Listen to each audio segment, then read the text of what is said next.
3 пожари на оџаци за само еден ден во Куманово. Од територијалната противпожарна единица потврдуваа дека периодов е зголемен бројот на интервенции на индивидуални куќи како и на стамбени единици. Укажуваа дека причините најчесто се човечки фактор, односно ненавремено чистење на оџаците. Од вкупно 33 регистрирани пожари од почетокот на годината, дури 11 се интервенции на оџаци. Од почеток на година бележиме 33 интервенции, од кои буквално една третина 11 отпаѓа на пожари на оџаци.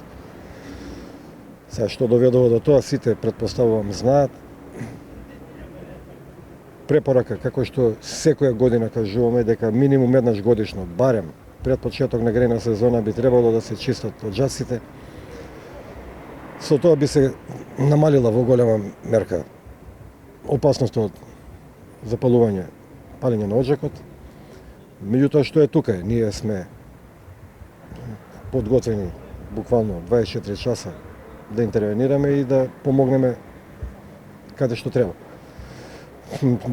Би искористил вака една прилика да апелирам до луѓето да се потрудат колку што е во нивна можност, бидејќи ние како град немаме оџачарска служба, да се изорганизираат сами како знаат, да се снаоѓаат буквално. Бидејќи чистиот оџак спречува многу непријатни случувања. Од противпожарната единица апелираат и граѓаните кога не се во домовите да ги исклучуваат грејните тела кои што се на електрична енергија за да спречат несакани последици. Поготово грејни тела што се на електрична енергија. Би требало да се исклучуваат што нема никој во домот.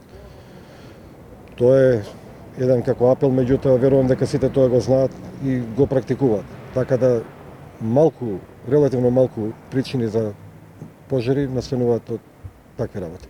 Поскапувањето на енергенсите ги натера граѓаните да ги вратат печките на дрва, но укажувањата се да се заштитат од несаканите последици. Во Куманово е мал бројот на оџачари. Повеќето од нив воопшто немаат регистрирано фирми, ниту во занечиската комора нема пријавено занаетчија оџачар.